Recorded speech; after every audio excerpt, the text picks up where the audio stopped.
In this week's Parsha, Parshas Vayishlach, we have the infamous story of Shem taking Dinah against her will and assaulting her.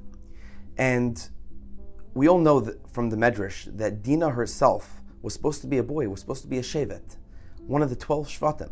But what happened? Leah was pregnant with her and davened to Hashem that the child inside of her should be a girl and not a boy, because Rachel, her sister, had not even had any of the Shvatim yet. So if she would have another boy and have 7 of the Shvatim, Rachel would only be left with 1 Shevet, not 2. Because she felt so bad, she davened for her sister that she should get the Shvatim, and this child inside of her should just become a girl, which wouldn't be a regular Shevet. After all this davening, all this tefillah, to save her sister Rachel from the shame of only having 1 Shevet, this is how she's rewarded? That this daughter that she davened for is now going to get taken against her will and assaulted? How is this a midah keneged midah? God serves the world in a measure for measure type of justice. If we do something good, Hashem repays us in kindness. If we do something bad, Hashem is just as vengeant in the measure that we did, in how we acted. So how is this midah keneged midah? Says Rabbi Yaakov Kamenetsky, the Rosh Hashiva of Tarvadas, he says, what came about from this relation of Shem and Dinah? Osnas. Osnas, who Yaakov Avinu sent down to Mitzrayim,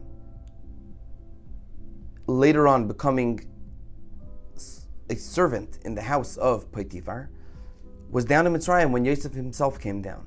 And when Yosef was being crowned the viceroy of Egypt, of Mitzrayim, all the women crowded the chariot and tried to throw their jewelry on him.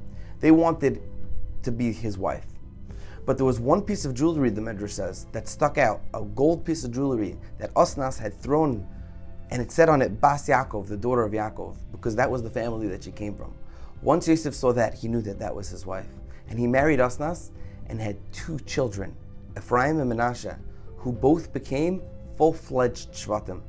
So by Leah davening for her child inside of her to be a girl and to give up a Shevet, and now she had Dinah, she in fact got 2 Shvatim in return. Dinah was her daughter. Osnas was her granddaughter, which means that Ephraim and Menashe were her great-grandchildren, which means that 2 Shvatim came from her as well. She gave up 1 to get 2, which teaches us the adage, the age-old saying, no good deed goes unpunished. Meaning, we're all going to get rewarded for everything that we do. Everything that we have in this world is going to be rewarded because we have to do a chesed, we do ma'asim tovim, we do mitzvahs. It's all going to come back to help us in the future. Have a beautiful Shabbos.